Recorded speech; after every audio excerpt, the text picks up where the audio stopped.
ሰላም እንዴት ናችሁ? በዛሬው ቪዲዮ ኤግዚት ኤግዛም በቀላሉ ለማለፍ የሚረዷችሁ 5 ዋና ስትራቴጂዎችን ነግራችኋለሁ። ለቤቱ አዲስ የሆናችሁና ለማታውቁኝ አዱኛ ጳውሎስ እባላለሁ። የኢንፎርሜሽን ሲስተም ትምህርት ክፍል ሌክቸር ነኝ። አብራችሁ ይቆዩ።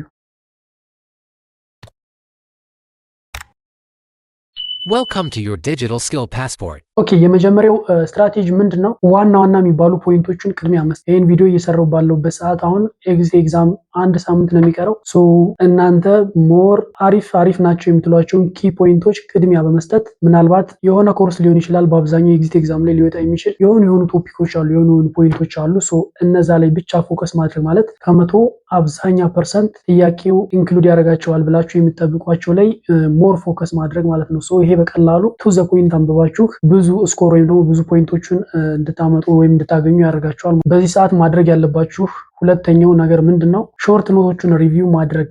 ኤግዚት ኤግዛም ላይ የሚመጡ ኮርሶች ስታነቡ የያዛችኋቸውን ሾርት ኖቶች ከአንድ መጽሐፍ ፎር ኤግዛምፕል አንድ ሲንግል ፔጅ ብትወስዱ ከአንድ ሲንግል ፔጅ ወይም ደግሞ ከአንድ ቻፕተር በጣም ሪሌቫንት የምትሉት የሆኑ ፖይንቶች አሉ። ሶ ሾርት ኖት ስናወጣ ዘ ሞስት ኢምፖርታንት የሆነውን ነገር ስለሆነ ሾርት ኖት ላይ የምናወጣው ሾርት ኖታችንን ሪቪው ማድረግ በጣም በልክ የሆነውን ኮንተንት ባጭሩ እና በቀላሉ ሪመምበር እንድናደርግ ያደርገናል ማለት ነው።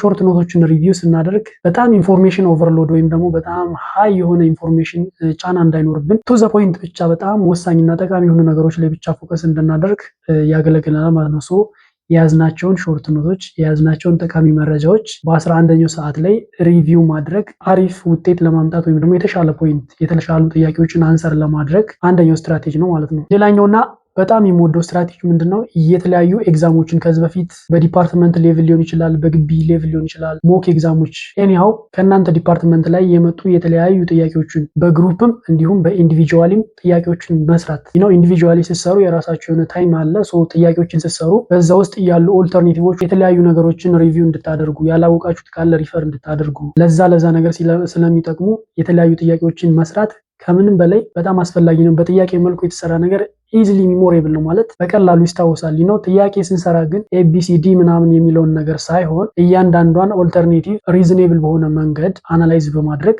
መስራት አለባችሁ ማለት ነው። ሌላው በግሩፕ እንዲሁም ጥያቄዎችን መስራት በግሩፕ ስትሰሩ የተለያዩ ነገሮችን ዲስከስ እንድታደርጉ የተለያዩ ነገሮችን ደግሞ አብራችሁ ሪቫይዝ እንድታደርጉ በጣም ኢንተራክቲቭ ያደርገዋል፣ ዲስከሽኑን ኢንተራክቲቭ ያደርገዋል። ሌላኛውና አራተኛው ስትራቴጂ ምንድነው? ብዙ ኢንፎርሜሽን ኮንሱም ካደረጋችሁ በቻላችሁት መጠን ነገሮች ላይ ከተዘጋጃችሁና ካነበባችሁ በኋላ መጨረሻ አካባቢ ማድረግ ያለባችሁ ምንድነው? ብዙ ያልገባችሁ የተጠራጠራችሁባቸው ማለት ኤግዚት ኤግዛም ላይ ይመጣሉ ብላችሁ ኤክስፔክት የምታደርጓቸው ነገር ግን ያልገባችሁ ነገሮች ካሉ እነዛ ላይ ብቻ ዲቴይሊ ፎከስ አድርጎ በደንብ ለመረዳት መሞከር ማለት ጥርጣሬ ያላችሁ ነገሮች ላይ ሄዳችሁ ስፔሲፊካሊ ለነዛ ስኬጁል ሰጥታችሁ ኤግዚት ላይ ሞስት ፕሮባብሊ እንደሚመጡ ታውቃላችሁ። ነገር ግን በአንድም በሌላ ምክንያት ያልገቧችሁ ነገሮች ይኖራሉ። ሶ እነዛን ስፔሻሊ ሪፈር በማድረግ እነሱን በደንብ ለመረዳት መሞከር ይሄም አንደኛውና ሌላኛው ስትራቴጂ ነው። አምስተኛውና ዋነኛው ያልኳችሁ ሪዝን ምንድነው? ትራይ ቱ ኪፕ ዮር ዌል ቢንግ ነው። የእናንተን ጤንነት የእናንተን ደህንነት በደንብ መጠበቅ አለባችሁ። የአመጋገብ ስርዓታችሁን ማስተካከል አለባችሁ። ፊዚካሊ ጥሩ መሆን አለባችሁ። ብቻ ውስጣችሁ ያላችሁ ስሜት ውስጣችሁ ላይ ያለው ፊሊንግ ደስ የሚል መሆን አለበት። እናንተ ጤነኛ ካልሆናችሁ ሁሉም ነገር ይቀራል ማለት ነው። ሶ ከምንም በላይ እናንተ ጤናችሁ ላይ ጥንቃቄ ማድረግ አለባችሁ። ፊዚካሊ ሹድ ሃቭ ቱ ቢ ስትሮንግ፣ ሜንታሊ ሹድ ሃቭ ቱ ቢ ስትሮንግ።